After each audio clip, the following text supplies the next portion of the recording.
नमस्कार दोस्तों।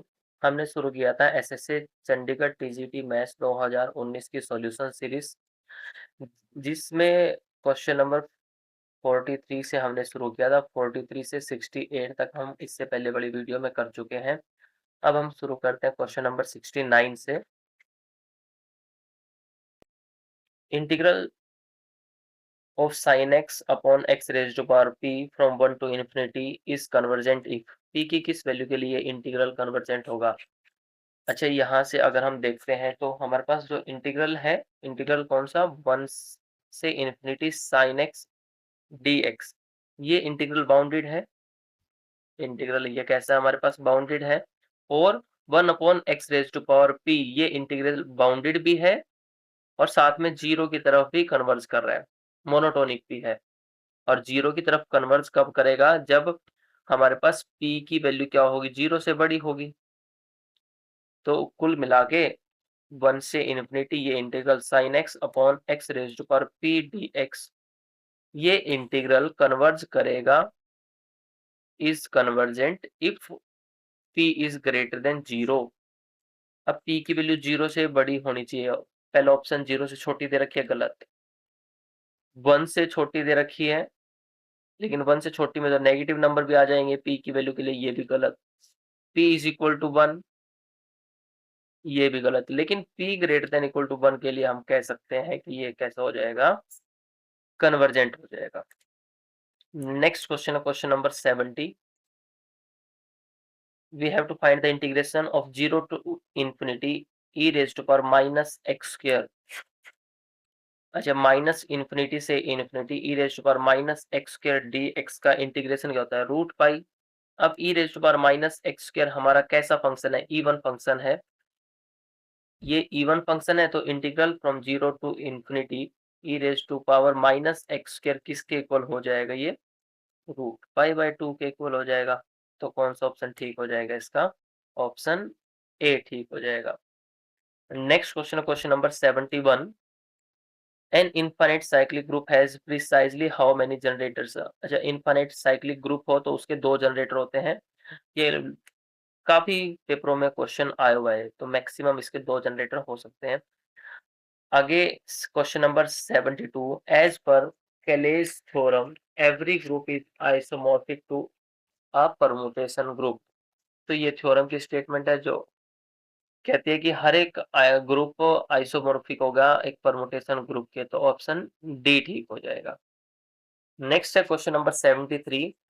Zn is an integral domain if and only if n is prime number. जब n क्या हो जाएगा, प्राइम नंबर हो जाएगा, तब Zn हमारा इंटीग्रल डोमेन हो जाएगा। ऐसा क्यों, मान लिया हम कंपोजिट नंबर लेते हैं कोई भी, मान लिया Z6 लेते हैं, n की जगह 6 लिया तो Z6 बना, n की वैल्यू यहाँ पर 6 है। अब 2 इंटू 3, ये कितना आ जाएगा, 6 इज कॉन्ग्रुएंट टू 0 मॉडुलो 6 के कॉन्ग्रुएंट है, ठीक है। लेकिन ना तो 2 जीरो के इक्वल है, ना ही 3 जीरो के इक्वल है। इसका मतलब इसमें नॉन जीरो, इसमें जीरो डिवाइजर्स मिल गए हमें, इसमें जीरो डिवाइजर्स मिल गए, लेकिन नहीं मिलने चाहिए थे। तो कौन सा ऑप्शन ठीक हो जाएगा इसका, ऑप्शन ए ठीक हो जाएगा, एन को प्राइम होना पड़ेगा। नेक्स्ट क्वेश्चन है क्वेश्चन नंबर 74। क्वेश्चन नंबर 74 में दे रखा है if r vector is equal to t cube i, r vector दे रखा है t cube i cap plus 2t cube minus 1/5t² j cap, ये दे रखा है। तो हमें निकालना है r vector cross d r upon d t, ये निकालना है, क्रॉस प्रोडक्ट निकालनी है। चलिए पहले हम इसका डेरिवेटिव निकाल लेते हैं। विद रिस्पेक्ट टू टू इसका डेरिवेटिव करते हैं विद रिस्पेक्ट टू टी।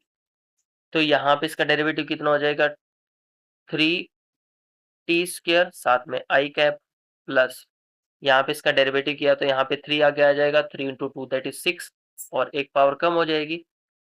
और 1/t² को हम क्या लिख सकते हैं, t⁻⁻²। अब इसका डेरिवेटिव करना है, इसका डेरिवेटिव कैसे करेंगे हम, -2 तो आगे आ जाएगा और एक पावर कम हो जाएगी, t⁻³ बन जाएगा। तो यहाँ पे लिख दिया माइनस 2/5t⁻³ जे कैप। ये तो इसका डेरिवेटिव आ गया। अब हमें तो इसकी क्रॉस प्रोडक्ट निकालनी है आर वेक्टर के साथ। आर वेक्टर के साथ dr/dt की क्रॉस प्रोडक्ट कैसे निकालेंगे? आई जे के जो आर वेक्टर है उसके कंपोनेंट लिखो, t³ 2t³ -1/5t², 0। जो dr/dt है उसके कंपोनेंट लिखो, तो 3t², 6t² minus minus plus हो जाएगा 2/5t³, 0। अच्छा, थर्ड कॉलम में मैक्सिमम जीरो है, 2 जीरो, तो हम थर्ड कॉलम के अलोंग इसको एक्सपेंड कर देते हैं। इसको हटाया, इसको हटाया, तो k तो बाहर लिखा। अब बचा हुआ जो ये डिटरमिनेंट है इसको सोल्व कर देते हैं। t³ की मल्टीप्लाई इसके साथ करेंगे तो कितना हो जाएगा? 6t⁵ प्लस 2/5 माइनस इसकी मल्टीप्लाई करो 6t² into, sorry 3t² into 2t³ ये बन जाएगा 6t⁵ और माइनस माइनस प्लस हो जाएगा तो कितना हो जाएगा? ये 3t²/5t²। चलिए, जो चीजें कैंसिल हो रही है उनको कैंसिल कर देते हैं, ये तो हो जाएगा कैंसिल। यहाँ पे क्या बचा? 2/5, t² से t² कैंसिल किया, यहाँ पे क्या बचा? 3/5। बाहर क्या है? k cap. अच्छा, बेस से मतलब ऊपर वाले डायरेक्ट जोड़ देते हैं, तो ऊपर क्या बनेगा? 2 + 3 5, 5/5 कैंसिल करके कितना आ जाएगा? 1। तो हमारे पास क्रॉस प्रोडक्ट करने के बाद क्या बचेगा? k कैप बच जाएगा। तो कौन सा ऑप्शन ठीक हो जाएगा? इसका ऑप्शन सी ठीक हो जाएगा। Next question, question number 75। The directional derivative of this function in this direction. किसके डायरेक्शन में? वो वेक्टर लिख लेते हैं, i + 2j + 2k कैप। हमें इसका यूनिट वेक्टर भी निकालना पड़ेगा, तो हम पहले मैग्नीट्यूड निकाल लेते हैं। तो मैग्नीट्यूड क्या आ जाएगा? i कंपोनेंट का जो कोफिशिएंट है, i कंपोनेंट क्या है इसमें? 1, 1 का स्क्वायर। j कंपोनेंट क्या है? 2, 2 का स्क्वायर। k कंपोनेंट क्या है? 2, 2 का स्क्वायर। ये कितना हो जाएगा? 1 + 4 + 4 that is √9 which is equal to 3। और यूनिट वेक्टर निकाल लें तो क्या आ जाएगा? a vector upon magnitude of a। Vector को खुद के मैग्नीट्यूड से डिवाइड कर देते हैं तो हमारे पास यूनिट वेक्टर मिल जाएगा। अब यहाँ पर हम एक वेक्टर की वैल्यू रख देते हैं, i + 2j + 3k। ठीक है। अब जो हमारा फंक्शन f है, f फंक्शन कौन सा दे रखा है? f फंक्शन दे रखा है xy + yz + zx। ये फंक्शन दे रखा है। और जो पॉइंट P है किस डायरेक्शन में निकालना है? 1, 2, 0। इस पॉइंट पर निकालना है, इस वेक्टर की डायरेक्शन में निकालना है। तो पहले हम इस फंक्शन का ग्रेडियंट निकालते हैं। ग्रेडियंट कैसे निकालेंगे? करली f। इस कैसे निकालेंगे इसका ग्रेडियंट? हम करली f बाय करली xi प्लस करली f बाय करली yj प्लस करली f बाय करली zk है। तो हम क्या करते हैं? f की वैल्यू रख देते हैं और x के रिस्पेक्ट में डेरिवेटिव कर देते हैं, साथ में i तो लिखा जाएगा। अच्छा, ये f है, इसका x के रिस्पेक्ट में डेरिवेटिव करते हैं तो यहाँ तो 1 हो जाएगा, यहाँ पे y बचेगा, यहाँ से z आ जाएगा। प्लस ऐसी j के साथ लिखा, y के रिस्पेक्ट में डेरिवेटिव करते हैं, यहाँ से x बचेगा और यहाँ से क्या बचेगा? z बचेगा, प्लस k कैप। अब z के रिस्पेक्ट में डेरिवेटिव करते हैं तो फर्स्ट ये वाला x y की प्रोडक्ट लिखा हुआ है तो 0 हो जाएगा z के रिस्पेक्ट में। यहाँ पे क्या बचेगा? y और लास्ट में बचेगा x। निकालना किस पॉइंट पर है? एट 1, 2, 0। तो ग्रेडियंट f एट p कितना हो जाएगा? यहाँ पे x की वैल्यू रखनी है, ये y की, ये z की, तो y + z 2 + 0 दैट इज 2। ऐसी j x + z फर्स्ट और थर्ड कंपोनेंट को जोड़ते हैं तो 1 आ जाएगा, प्लस k y और x को जोड़ना है, 1 + 2 दैट इज 3। तो डेल f किसके इक्वल आ जाएगा? 2i + j + 3k cap. अच्छा, हमें तो डायरेक्शनल डेरिवेटिव निकालना है, कैसे निकालेंगे? Del f dot a cap. a cap की वैल्यू देख लेते हैं कितनी है। a कैप की वैल्यू है i + 2j + 3k। यहाँ पे 3 नहीं आएगा बल्कि 2 आएगा इधर, 2k। तो 3 की जगह 2 आएगा, इसमें 2 भी था पहले भी। तो ये बन जाएगा हमारे पास 2i प्लस जे प्लस 3k डॉट प्रोडक्ट, और किसके साथ लेनी है, ए यूनिट वेक्टर के साथ, तो i plus 2j plus 2k। तो 1/3 तो हम बाहर ले लेते हैं। अब कंपोनेंट वाइज इनकी प्रोडक्ट करते हैं। यहाँ पे 2 है, यहाँ पे 1 है, तो 2 + 2 + 6 ये कितना हो जाएगा, 10/3। तो कौन सा ऑप्शन ठीक हो जाएगा इसका, ऑप्शन सी ठीक हो जाएगा। नेक्स्ट क्वेश्चन है क्वेश्चन नंबर 76। क्वेश्चन नंबर 76 में दे रखा है if you is this function, you they रखा है हमारे पास 1/√x² plus y² plus z², और ये नॉन जीरो है जो नीचे लिखा हुआ है। Then we have to find curly u by curly x² plus करली 2u बाय करली y² एंड करली 2u बाय करली z²। इसकी वैल्यू बतानी है क्या होगी। अच्छा, हम r को किसके इक्वल मानते हैं, xi plus yj plus zk के इक्वल मानते हैं, तो r² क्या आ जाता है हमारे पास, x² plus y² plus z² आता है। ओरिजिन से इसकी दूरी निकाल ली तो r की वैल्यू आ जाती है √x² plus y² plus z²। अच्छा, ये क्या है, ये ऑपरेटर ही तो है, लाप्लासियन ऑपरेटर ही तो है ये। तो डेल ऑफ 1/r निकालते हैं, डेल स्क्वायर ऑफ 1/r निकालते हैं, तो ये 0 के इक्वल आता है। तो कितना आंसर आ जाएगा इसका, कौन सा ऑप्शन ठीक हो जाएगा, ऑप्शन बी ठीक हो जाएगा। नेक्स्ट क्वेश्चन है क्वेश्चन नंबर 77। क्वेश्चन में दे रखा है ये function h is equal to F of y minus Z, Z minus X और x माइनस वाई, ये दे रखा है। हमें निकालना क्या है, करली h by curly x plus करली h by curly y plus करली h बाई करली z निकालना है। तो हम सेपरेटली इनकी वैल्यूज निकाल लेते हैं पहले।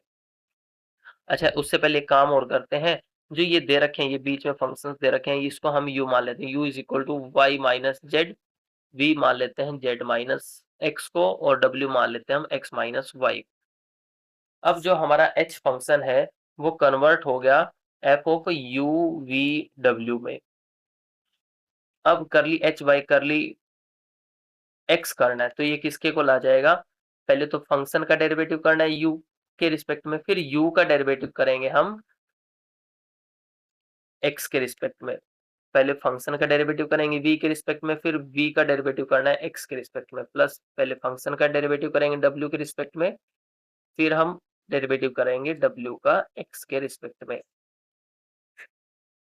चलिए ये वैल्यू निकालते हैं। ये f ऑफ u तो ऐसे कैसे रहने दो, करली u by curly x, u का x के रिस्पेक्ट में डेरिवेटिव तो 0 हो जाएगा, प्लस f ऑफ f का डेरिवेटिव v के रिस्पेक्ट में इनटू करली v by curly x, v का x के रिस्पेक्ट में कितना हो जाएगा, -1, प्लस एफ डब्ल्यू। अब w का x के रिस्पेक्ट में करेंगे तो ये कितना हो जाएगा, 1।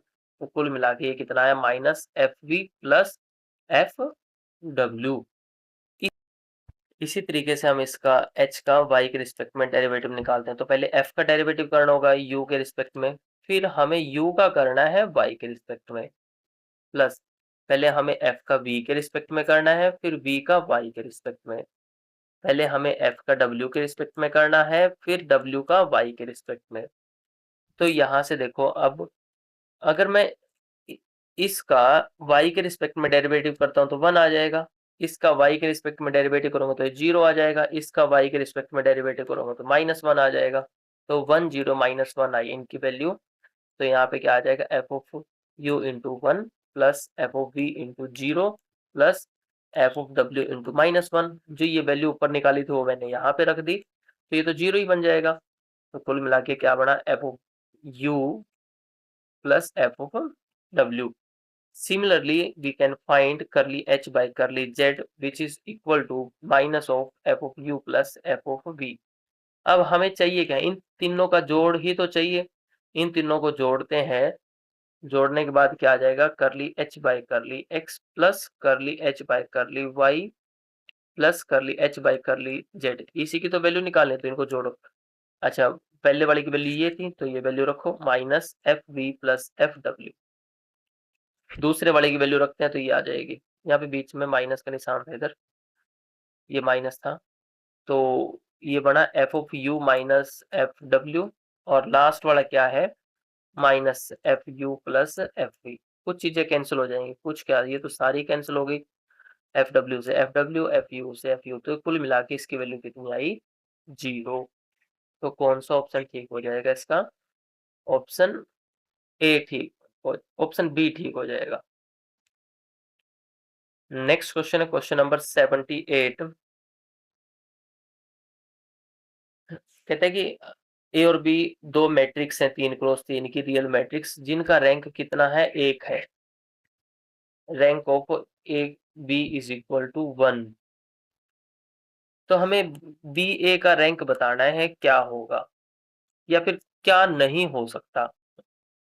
अच्छा, अगर ए बी मैट्रिक्स का रैंक ए है तो हमें पता है कि ए बी का रैंक हमेशा रैंक ऑफ ए से छोटा होगा, बराबर भी हो सकता है, और rank of A B is also less than equal to F of B. तो हमें यहां से ये चीज तो पता है, इसलिए रैंक ऑफ जो बी ए है वो या तो 0 हो सकता है, 1 हो सकता है, 2 हो सकता है, लेकिन 3 नहीं होगा। कितना नहीं होगा, 3 नहीं होगा। तो कौन सा ऑप्शन ठीक हो जाएगा, इसका ऑप्शन डी ठीक हो जाएगा। नेक्स्ट क्वेश्चन है question number 79। The coordinate of centre of curvature for this curve x is equal to at square and y is equal to 2at। अच्छा, अगर हमें सेंटर ऑफ कर्वेचर निकालना है तो उसके कोऑर्डिनेट्स का फार्मूला क्या होता है, कैपिटल एक्स और कैपिटल वाई। मैं सेंटर ऑफ कर्वेचर के कोऑर्डिनेट्स मान लेता हूँ, तो कैपिटल एक्स किसके को लाएगा, X minus Y dash, X dash square plus Y dash square upon X dash Y double dash minus Y dash X double dash.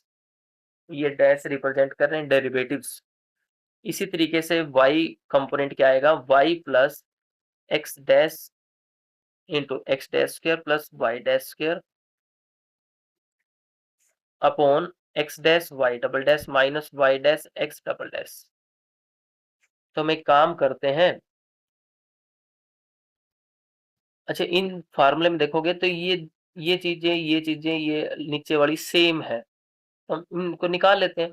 X dash निकालते हैं पहले, इसका डेरिवेटिव क्या, टी के रिस्पेक्ट में डेरिवेटिव चल रहा है, 2at हो जाएगा, और एक्स डबल डैश क्या हो जाएगा, इसका डेरिवेटिव करेंगे तो 2a हो जाएगा। ऐसे y डैश किया तो 2a बन गया, और y डबल डैश करेंगे तो ये 0 बन जाएगा।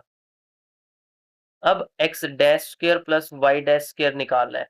x डैश मतलब इसका स्क्वायर, ये कितना हो जाएगा 4at स्क्वायर, और इसका स्क्वायर कितना हो जाएगा, ये 4a स्क्वायर। दोनों में से 4a स्क्वायर कॉमन आया, बचा क्या 1 प्लस टी स्क्वायर बच जाएगा।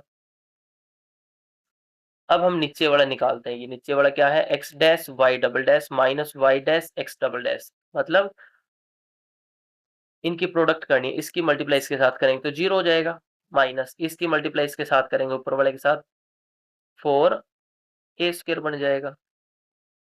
अब हम निकाल देते हैं एक्स कंपोनेंट। तो एक्स कंपोनेंट क्या होगा, इस फार्मूले में रखते हैं हम, कौन से में, इस फार्मूले में। तो एक्स कंपोनेंट क्या आ जाएगा, पहले तो एक्स की वैल्यू ऐसे कैसे लिख देते हैं, यहाँ पे एक्स की वैल्यू क्या थी, 2at स्क्वायर, ये थी at स्क्वायर, ये तो ऐसे कैसे लिख दी, माइनस वाई डैश रखना है, वाई डैश की वैल्यू क्या आई थी 2a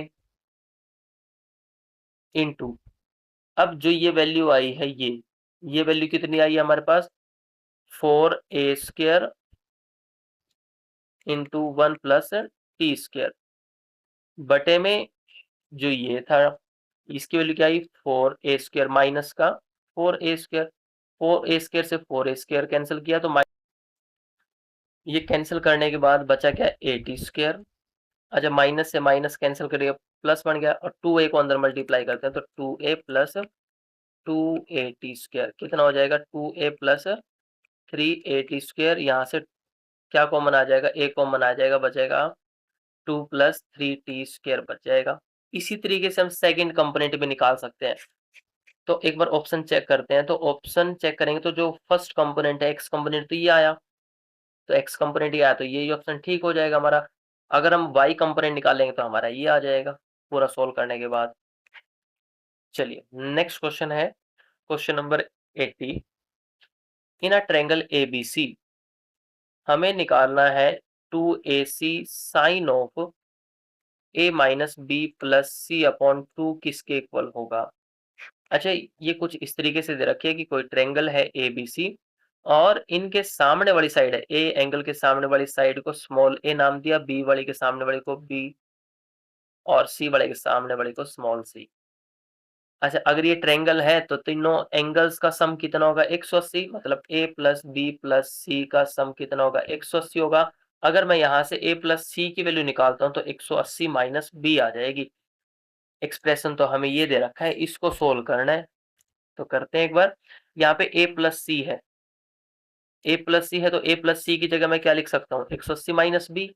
तो क्या बन जाएगा 2AC, बाहर वाला तो ऐसे कैसे लिखा, साइन ऑफ ये बन जाएगा 180 माइनस बी और एक बी पहले था माइनस का, अपॉन 2AC, ये साइन ऐसे कैसे लिखा। अच्छा, यहाँ पे कितना बन जाएगा -2b। अब 2 को दोनों के नीचे अलग कर दो, 180 के नीचे भी कर दो और इसके नीचे भी करो। 180 के नीचे करेंगे तो ये 90 बन जाएगा, 180 बटे में 2 माइनस 2b बटे में 2 करेंगे तो 2 से 2 कैंसिल हो जाएगा, तो कुल मिला के हमारे पास क्या बचेगा, b बचेगा, 90 माइनस b। और 90 माइनस b क्या होता है कोस, तो हमें वैल्यू बतानी है 2AC कोस b की। अब कोसाइन ऑफ b का फार्मूला पता होना चाहिए। Cosine of b angle b किसके इक्वल होगा, a square plus C square minus B square upon 2AC के इक्वल होता है। 2AC को इस तरफ लेके जाओ तो 2AC cos of b is equal to A square plus C square minus B square. तो हमारे पास ये आंसर आ जाएगा। इसकी वैल्यू तो निकालनी थी हमें, तो ये होगा a square plus C square minus B square. तो कौन सा ऑप्शन ठीक हो जाएगा, इसका ऑप्शन बी ठीक हो जाएगा। नेक्स्ट क्वेश्चन है क्वेश्चन नंबर 81। आगे निकालना हमें लाप्लास किसका, हाइपरबोलिक कोस ऑफ हाइपरबोलिक 80। तो इसका लाप्लास क्या होता है, ये तो डायरेक्ट रिजल्ट है, s upon s square minus a square होता है। तो कौन सा ऑप्शन ठीक हो जाएगा, ऑप्शन डी ठीक हो जाएगा।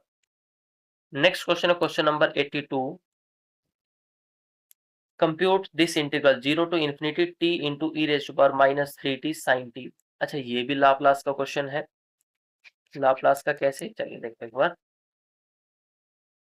अच्छा, हमें पता है कि साइन टी का लाप्लास क्या होता है। साइन टी का लाप्लास होता है 1/s² प्लस 1 होता है, ठीक है। Laplace of T sine T क्या होता है, इसका होता है d/ds। और लाप्लास ऑफ साइन टी मतलब साइन टी का डेरिवेटिव कर देते हैं हम एक बार, तो टी साइन टी का लाप्लास आ जाएगा। तो ये डेरिवेटिव करना है किसका, d/ds ऑफ s² प्लस 1, इसका डेरिवेटिव करना है। कर देते हैं कोसेंट रूल से, नीचे वाले का स्क्वायर करना है, नीचे वाले का स्क्वायर कर दिया। 1 का डेरिवेटिव करेंगे 0 माइनस, अब 1 तो ऐसे कैसे रखना है, इसका डेरिवेटिव करना है तो 2s हो जाएगा। यहाँ पे माइनस साइन भी आएगा साथ में, एक माइनस साइन पहले ही है, और ये हो जाएगा हमारे पास minus minus plus 2s upon s square plus 1 का होल स्क्वायर। यहाँ पर माइनस साइन भी आएगा। अब हमें लाप्लास किसका निकालना है, E raise to power minus 3t T sine T का निकालना है। तो हम क्या करते हैं, इसमें s की जगह 3 रख देते हैं, बस काम खत्म।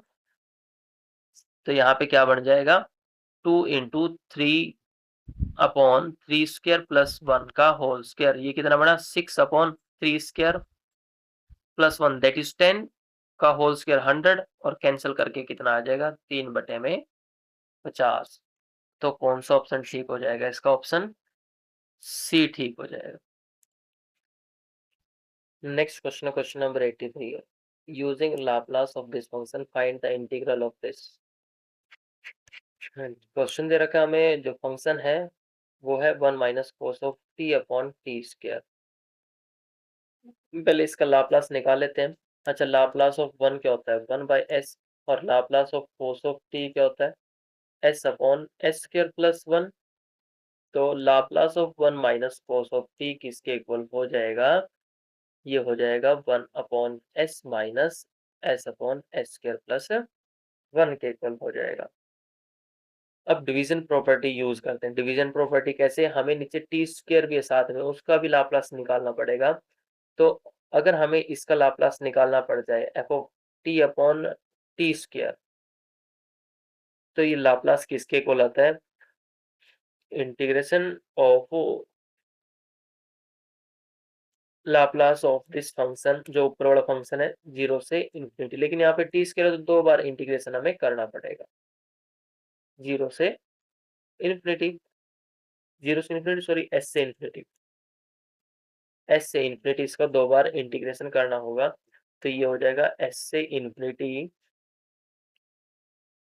तो हमें इसका इंटीग्रेशन करना है 1 upon S minus S upon s square plus 1।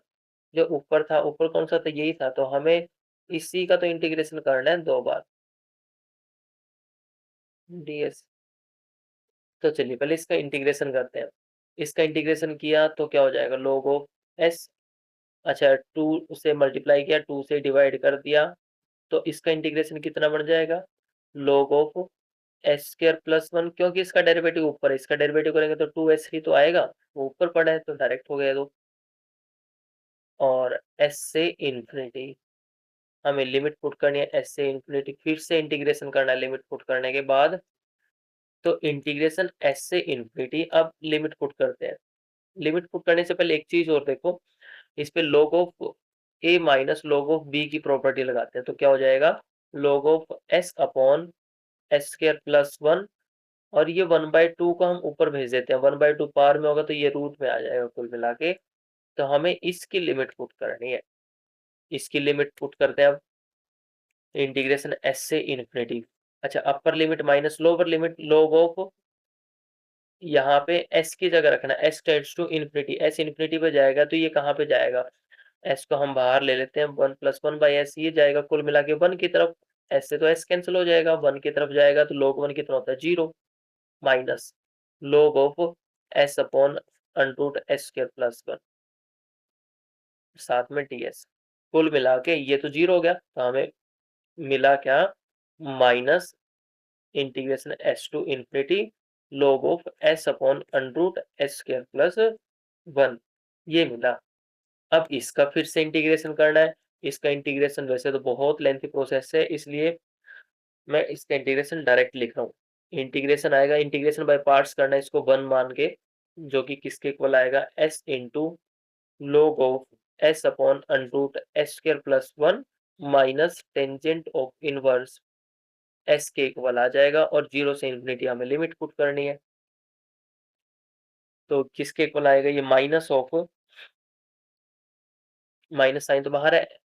अब यहाँ पर फिर से यहाँ पे लिमिट पुट करनी है, अपर लिमिट पुट करेंगे इन्फिनिटी, तो यहाँ पे ये क्या बन जाएगा, log 1 कितना होता है 0, तो कुल मिला के ये तो 0 बनेगा, minus tangent of inverse infinity, minus upper limit तो पुट कर दिया, अब लोअर लिमिट पुट करते हैं। जैसे ही हम लोअर लिमिट पुट करेंगे तो ये तो 0 बन जाएगा, 0 माइनस 0 इस तरीके से हो जाएगा। तो टेन इनवर्स इन्फिनिटी कितना होता है, ये होता है 5/2, इससे पहले माइनस निशान है ये, तो माइनस माइनस प्लस हो जाएगा, तो हमारा जो आंसर आएगा वो कौन सा आ जाएगा, 5/2। तो कौन सा ऑप्शन ठीक हो जाएगा इसका, ऑप्शन ए ठीक हो जाएगा।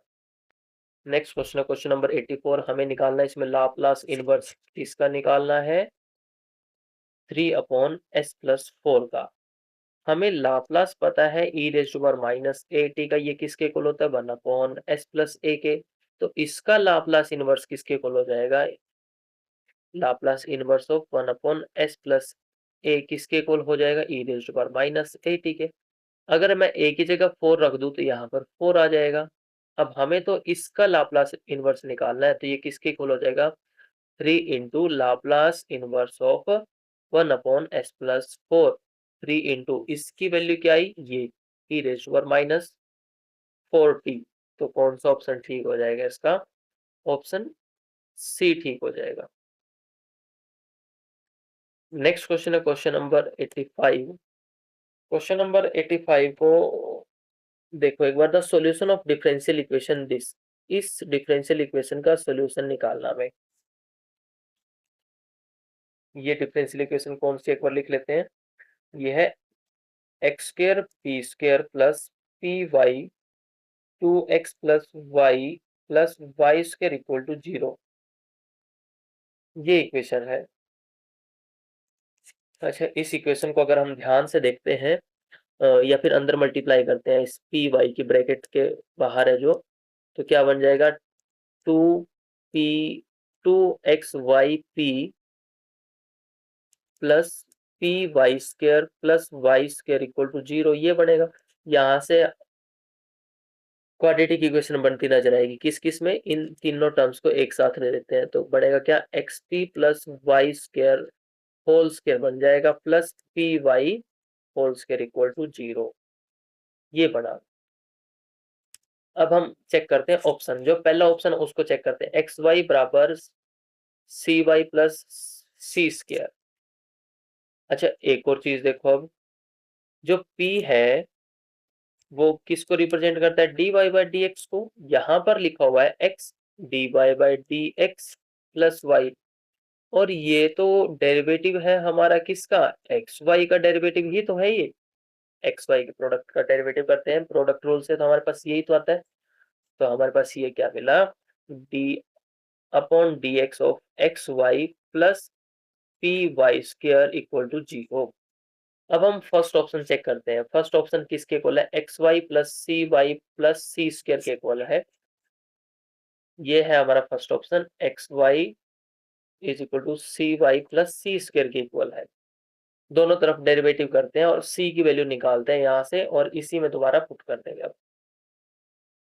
दोनों तरफ डेरिवेटिव किया, दोनों तरफ डेरिवेटिव करके क्या आएगा, ये देखो, x y dash is equal to c into y dash, c square तो कांस्टेंट है तो सी स्क्र का डेरिवेटिव 0 हो जाएगा, और इसका डेरिवेटिव करते हैं तो क्या आ जाएगा, x into y dash plus y is equal to c into y dash, product rule से हमने इसका डेरिवेटिव किया, तो यहाँ से वाई डैश की वैल्यू निकाल, सी की वैल्यू निकालते हैं तो क्या हो जाएगी, x y dash plus y upon y dash, जो कि किसके इक्वल आ जाएगा, ये आ जाएगा हमारा x plus y upon y dash के इक्वल।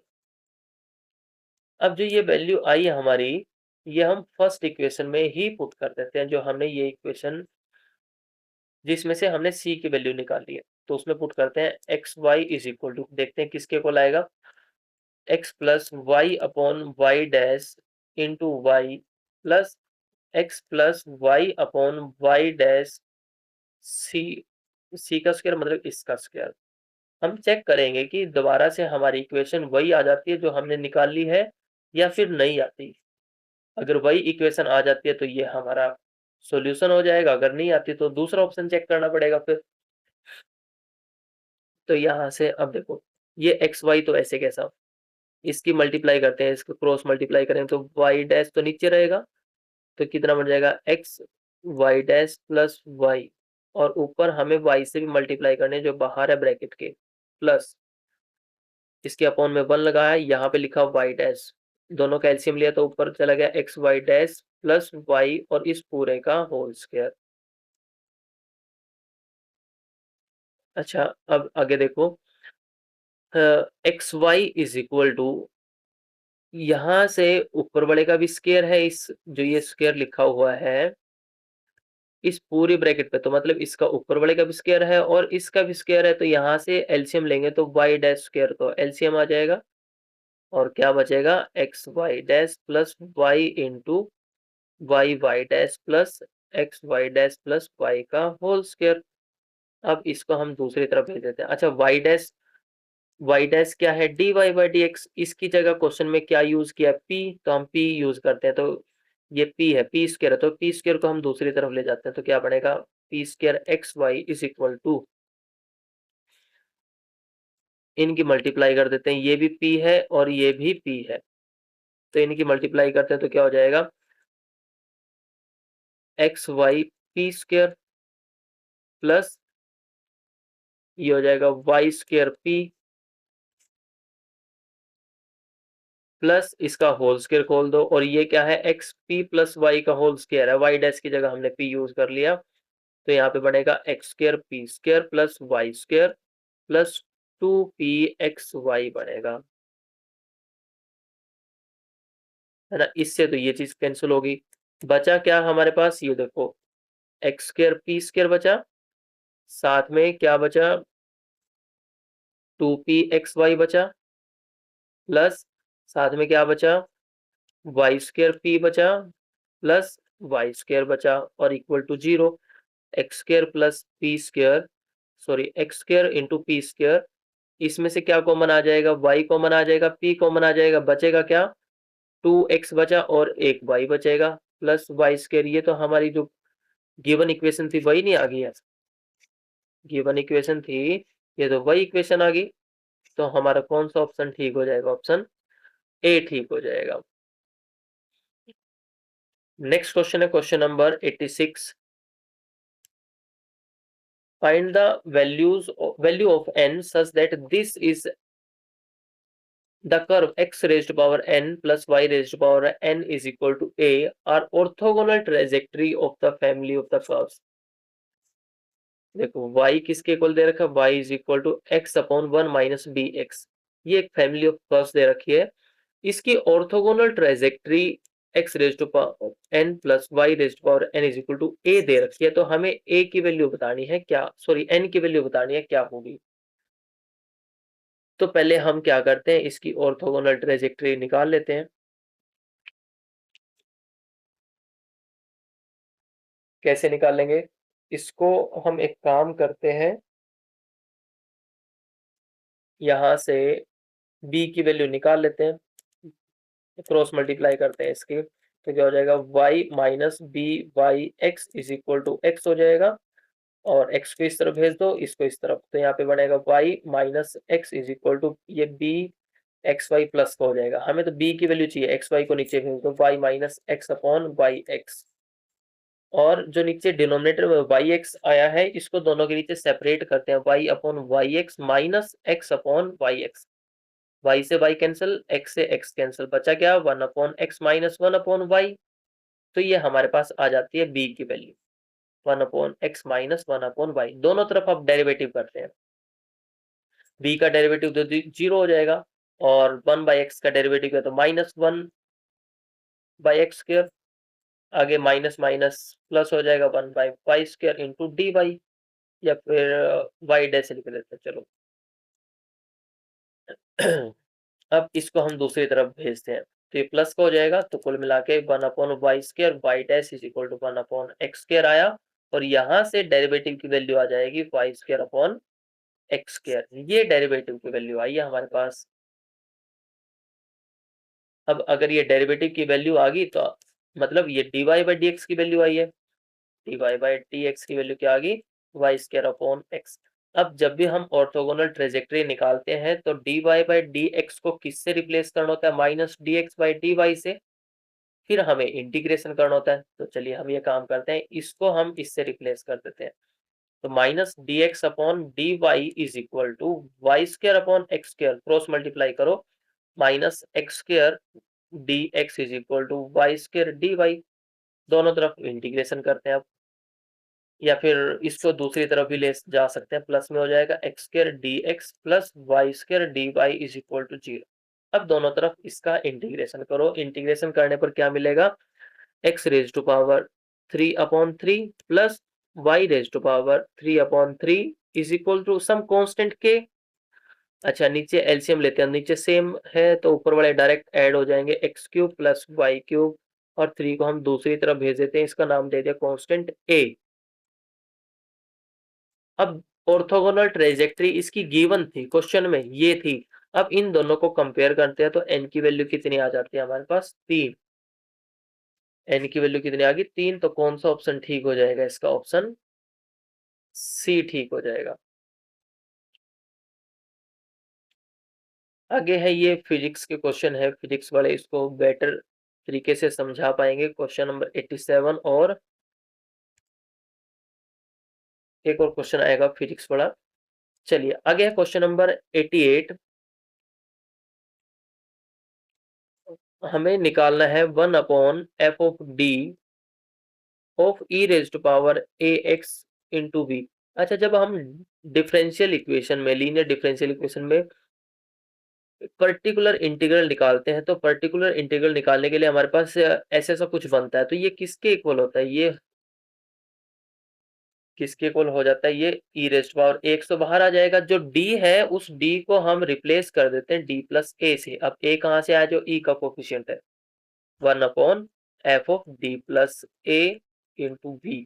अब v पे ये ऑपरेटर ऑपरेट करना है, तो कौन सा ऑप्शन ठीक हो जाएगा इसका, ऑप्शन ए ठीक हो जाएगा। नेक्स्ट क्वेश्चन है क्वेश्चन नंबर 89। पर्टिकुलर इंटीग्रल निकालना है, जो अभी बात कर रहे थे हम। अच्छा, इसकी ऑक्सिलरी इक्वेशन क्या है, डी क्यूब प्लस 8 = 0, लेकिन एफ ऑफ डी क्या है, ये है। तो इसका पर्टिकुलर इंटीग्रल कैसे निकालेंगे, 1/f(d) इंटू जो हमारा राइट साइड में लिखा हुआ है x⁴ 2x+1, इस पे ऑपरेट करना है। एफ डी की वैल्यू रखो d³ प्लस 8, इस पे ऑपरेट करना है। और ये ऑपरेट करने का तरीका क्या होता है, हम यहां से कोशिश करते हैं 8 को बाहर लेते हैं, तो बचेगा क्या, 1+d³ अपॉन 3 बचेगा। और ऊपर तो ये ऐसे कैसा है जिसके ऊपर हमें ऑपरेट करना है। अच्छा, 1/x होता है, तो इसको लिख सकते हैं ना x⁻⁻1, तो इसमें हम लिख सकते हैं 1/8, तो ऐसे कैसा, 1+d³अपॉन 3 इसको लिख सकते हैं, और इसको ऑपरेट करना है इस पे 1/8 ऐसे कैसा। अच्छा, जब भी ऐसा लिखा हो 1+x⁻⁻1, अब इसकी एक्सपेंशन क्या होती है, 1 - x+x² - अल्टरनेट साइन चलते जाएंगे और पावर x की इंक्रीज होती जाएगी।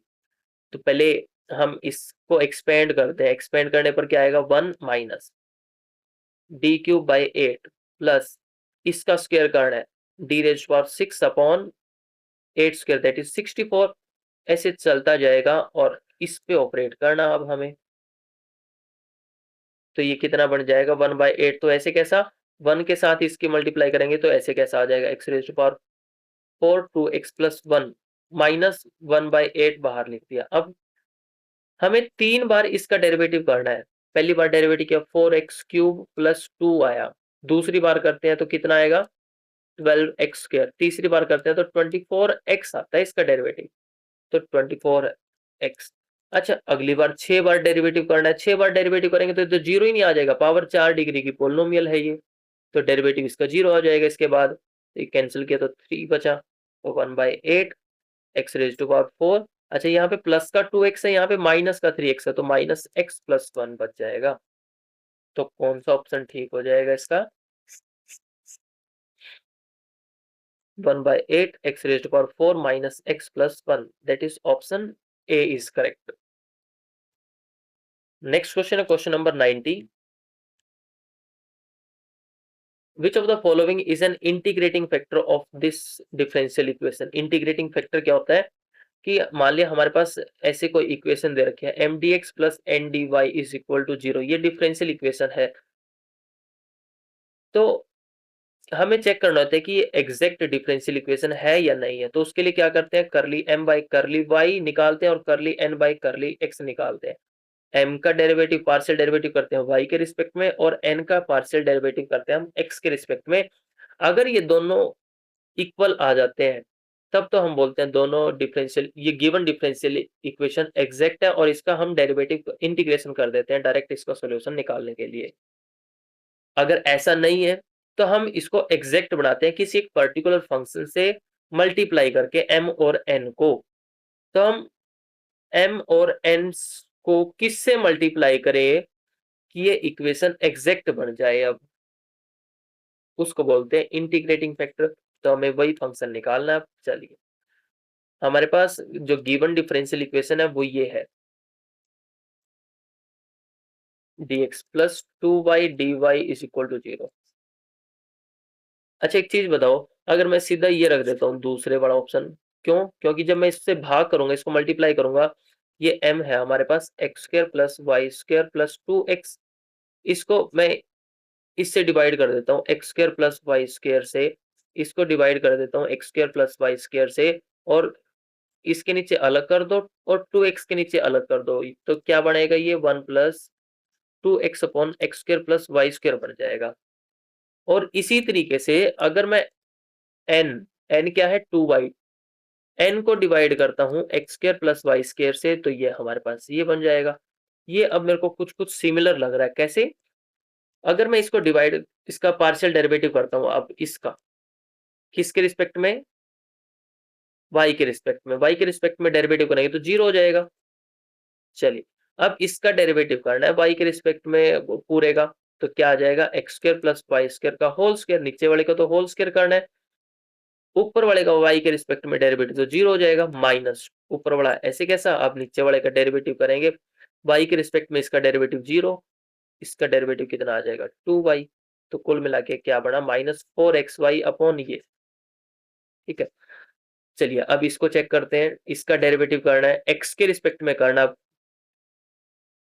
यही तो चेक करना था हमें, curly m by curly y is equal to curly n by curly x आएगा या नहीं आएगा।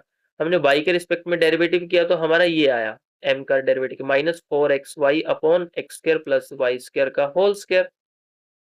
अब इसका डेरिवेटिव करते हैं, तो x के रिस्पेक्ट में डेरिवेटिव करना है इसका, नीचे वाले का तो होल स्क्र किया, ऊपर क्या है 2y, x के रिस्पेक्ट में डेरिवेटिव करेंगे तो 0 हो जाएगा, ये तो हो गया 0, माइनस ऊपर वाला ऐसे कैसा, अब नीचे वाले का डेरिवेटिव करते हैं x के रिस्पेक्ट में, एक्स स्क्र का डेरिवेटिव करेंगे तो 2x और y स्क्र का करेंगे ये 0 हो जाएगा, तो कितना बनेगा, -4xy upon x square plus Y square का होल स्क्र।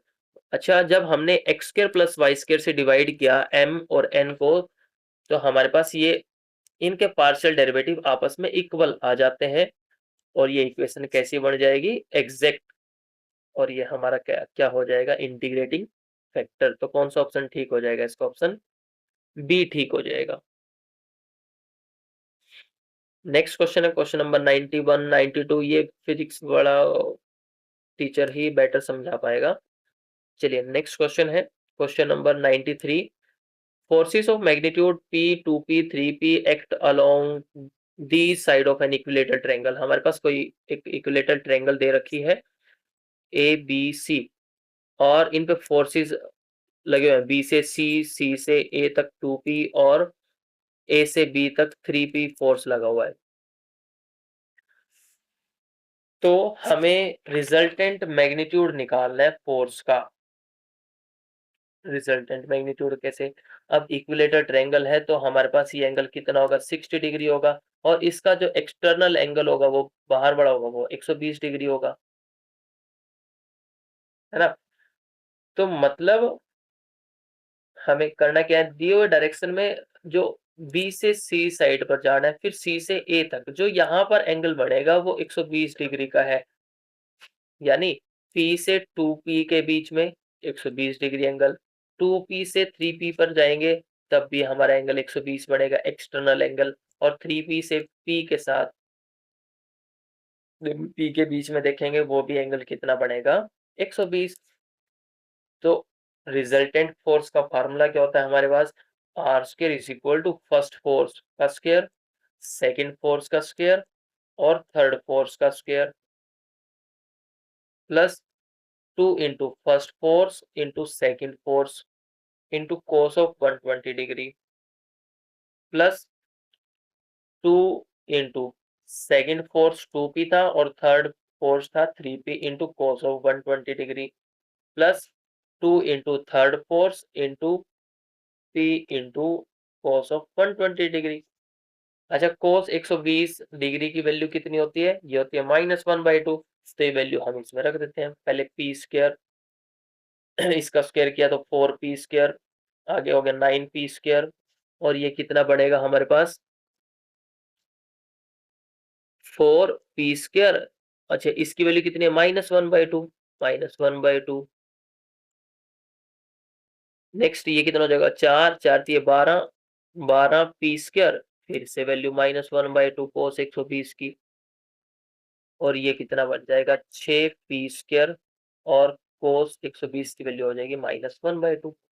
ये कितना हो गया, ये हो गया 5 और 4, ये 14p², तो ये हो गया, इसको कैंसिल किया तो -2p², इसको कैंसिल किया -6p², इसको कैंसिल किया तो ये कितना बनेगा -3p²। अब इनको माइनस कर देते हैं, माइनस करने के बाद देखो क्या बनेगा, 14 में से 2 गए 12, 12 में से 6 गए 6, और 6 में से 3 घटाने, अब 3p² बचे। ये किसके इक्वल आया, r² के। हमें तो r की वैल्यू चाहिए, तो r की वैल्यू क्या हो जाएगी, दोनों तरफ अनरूट करते हैं इससे तो कैंसिल हो जाएगा, तो ये आ जाएगा √3p, जो कि हमारा रिजल्टेंट फोर्स होगा। तो कौन सा ऑप्शन ठीक हो जाएगा, इसका ऑप्शन सी ठीक हो जाएगा। नेक्स्ट क्वेश्चन है question number 94।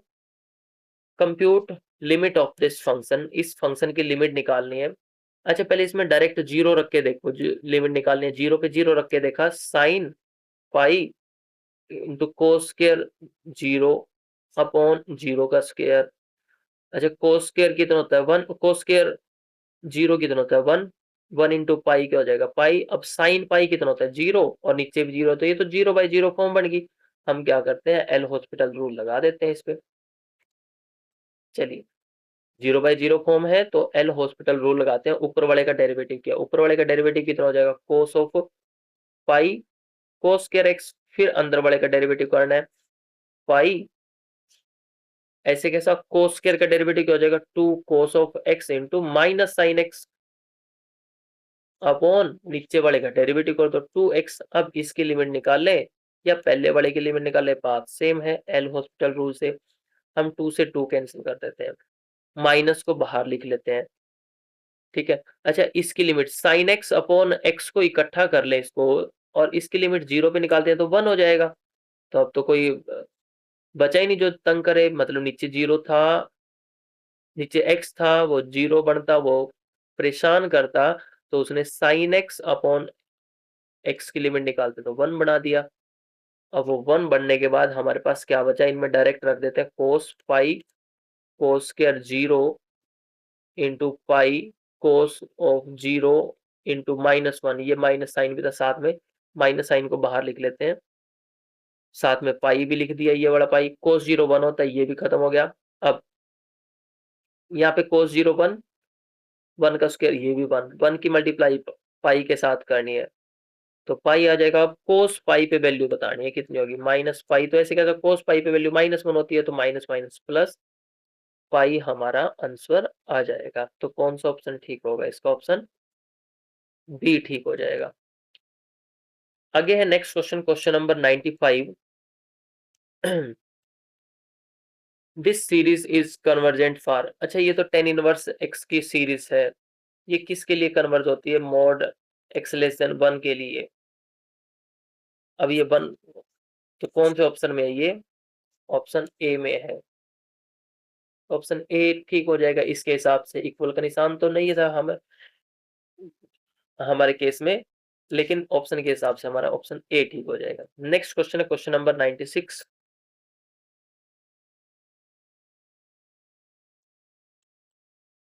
Coefficient of x raise to power 4 in this expansion, इस एक्सपेंशन में x/2 -3 upon x square raise power 10 में कोएफिशिएंट बताना हमें। अच्छा इसको हम लिखते हैं, एक्सपेंड करते हैं बाइनोमियल थ्योरम से, क्या बनेगा NCR, n की जगह कितना है 10, NCR x/2 raise to power r into -3 upon x square raise to power 10 -r। अच्छा इसको सोल्व करते हैं पहले, 10CR तो ऐसे कैसा, ये सिग्मा, पावर दोनों के ऊपर अलग कर देते हैं, x की पावर r लिख दिया और 2 की पावर भी r लिख दिया, गुणा में -3 की पावर 10 -r लिख दिया इस सेकंड ब्रैकेट में, और यहाँ पे क्या हो जाएगा एक्स स्क्वायर की पावर 10 -r बनेगा, पावर की पावर है तो पावर मल्टीप्लाई हो जाएगी, तो 2 -2r बन जाएगी पावर, तो x raise to power 20 -2r। अच्छा ऊपर x की पावर r है, नीचे ये है, तो इस पावर को मैं ऊपर ले जाता हूँ, माइनस साइन हो जाएगा और ऊपर वाली में से घट भी जाएगी, तो -3 raise to power 10 minus r upon 2 raise to power r, तो मैंने अलग, x की पावर कितनी बन जाएगी, r माइनस 20 प्लस 2r, तो कुल मिला के ये पावर कितनी बनी, 1 r यहाँ पे 2 r यहाँ पे, तो ये बनी 3 r माइनस 20 जोड़ने के बाद। अब हमें x की पावर 4 का कोफिशिएंट निकालना है, मतलब यहाँ पर हमें 4 चाहिए, ये 4 कब होगा, 3r माइनस 20 को हम 4 के इक्वल रख देते हैं, 20 को इस तरफ लेके आएंगे, 4 में जुड़ जाएगा 24 हो जाएगा, 3r बराबर 24, r की वैल्यू आ जाएगी 24/3, कैंसिल करके कितना है 8, मतलब जब हमारे पास r की वैल्यू 8 हो जाएगी तब हमारे पास x की पावर कितनी आएगी, 4 आएगी, तो कोफिशिएंट कितना बन जाएगा, 10c8 minus 3 raise to power 10 minus 8 upon 2 raise to power 8। चलिए 10c8 को खोलते हैं, 9 तक खोला, फिर 8 फैक्टोरियल अपॉन 2 इंटू 8 फैक्टोरियल, इससे ये कैंसिल किया, ऊपर क्या बचेगा, 2 बचा, किसकी पावर, 3 की पावर 2, मतलब 9 हो गया बटे में, नीचे क्या बचेगा, 2 की पावर 8 मतलब 256, 2 से इस 10 को कैंसिल किया 5, अब ये कितना बना, 9 की 9 के साथ गुणा करेंगे तो मल्टीप्लाई करेंगे, 81 की 5 के साथ करेंगे तो कितना आ जाएगा, 504 आ जाएगा, 405 और अपॉन 256, तो ये कोफिशिएंट आएगा x की पावर 4 का, तो कौन सा ऑप्शन ठीक हो जाएगा, ऑप्शन ए ठीक हो जाएगा, 405 बटे में 256। चलिए नेक्स्ट क्वेश्चन है, question number 97, the asymptote parallel to x axis for the curve. अच्छा, जब भी असिम्प्टोट निकालने की बात आए पैरेलल टू x एक्सिस या पैरेलल टू y एक्सिस, अगर हमें पैरेलल टू x एक्सिस निकालने हैं तो हम क्या करेंगे, जो गिवन इक्वेशन है उसमें x की हाईएस्ट पावर का जो कोफिशिएंट होगा, हाईएस्ट पावर कोफिशिएंट, उसको क्या करेंगे, जीरो के इक्वल रख देंगे, जीरो को के इक्वल रखने के बाद जो भी इक्वेशन आएगी लीनियर फैक्टर्स में, वो हमारे पास असिम्प्टोट बनते हैं पैरेलल टू x एक्सिस, इसी तरीके से पैरेलल टू y एक्सिस। अब जो गिवन इक्वेशन है वो इक्वेशन है ये x minus two, x minus two, x minus three, x plus y minus two plus x square minus x plus 7 equal to 0। अब यहां से हाईएस्ट पावर देख लेते हैं x की, हमें पैरेलल टू x एक्सिस निकालना है तो x की हाईएस्ट पावर का कोफिशिएंट चेक करना है, यहाँ पे 1 है इसका कोफिशिएंट x का, यहाँ पर भी 1 है, यहाँ पर भी 1 है, जब मैं इनको आपस में मल्टीप्लाई करूंगा तो x की पावर 3 आएगी और उसका कोफिशिएंट 1 होगा और यही हाईएस्ट पावर होगी, लेकिन इसमें शर्त क्या है, provided coefficient must be non constant, अगर कांस्टेंट हो जाता है then we say no asymptote exist parallel to x axis, तब कोई भी असिम्प्टोट नहीं होगा। इस केस में जैसे कोफिशिएंट क्या आया, 1 आया, दैट इज कांस्टेंट, तो इस केस में हमारे पास कोई भी पैरेलल टू x एक्सिस को असिम्प्टोट नहीं होगा, तो ऑप्शन डी ठीक हो जाएगा। नेक्स्ट क्वेश्चन है question number 98, we have to find the integral of 0 to pi by 2 sine raised to power 7x dx। इसके निकालने के दो तरीके हैं, एक तो रिडक्शन फार्मूला है, रिडक्शन फार्मूला क्या कहता है कि अगर हमारे पास ये i7 है, इस केस में जो पावर यहाँ पे होती है वही यहाँ पे आ जाती है, i7 है या फिर in है, तो इसका इंटीग्रेशन किसके इक्वल होता है, n-1 upon n into in-2 के इक्वल होता है, तो यहाँ पे i7 है, इसका इंटीग्रेशन क्या होगा, n की जगह 7 रखेंगे, 7 माइनस 1 6 बटे में 7 और यहाँ पे 7 माइनस 2 5।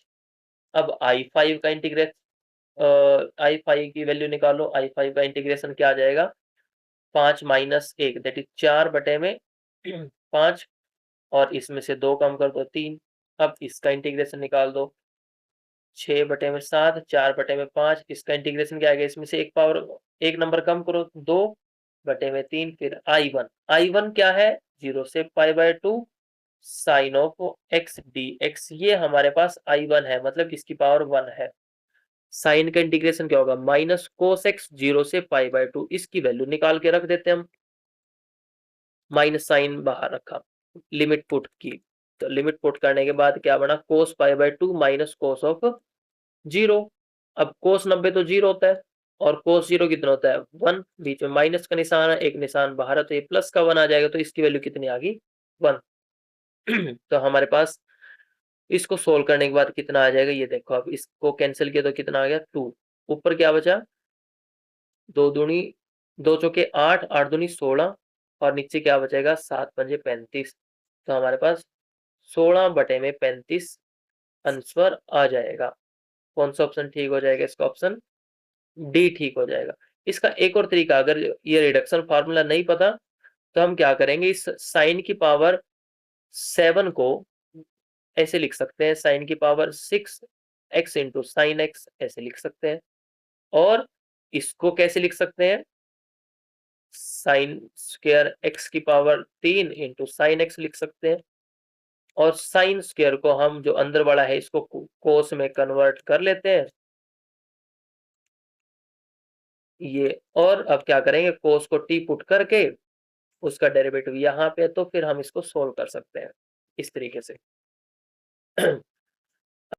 नेक्स्ट क्वेश्चन है question number 99, evaluate the limit n tends to infinity of n factorial raised to power 1 by n upon n, इसकी लिमिट निकालनी है।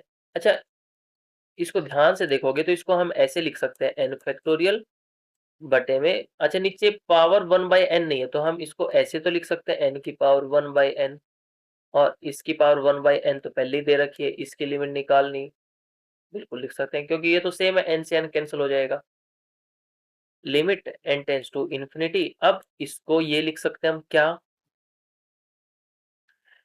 इसको हम लिख सकते हैं n फैक्टोरियल बटे में n की power n raised power 1 by n, limit जो पावर थी वो हमने एक ही बार लिख दी, पावर दोनों पे सेम थी ऊपर नीचे। अब इसके बाद इसको देखो ध्यान से, limit n tends to infinity, अब जो n फैक्टोरियल है वो क्या होता है, 1 into 2 into 3 into up to कहाँ तक, n तक, और नीचे n की पावर n है, मतलब n कितनी बार मल्टीप्लाई हुआ है खुद से, n बार, तो सब के नीचे n n लिख देते हैं, और पावर 1 बाई n। ठीक है, इसके बाद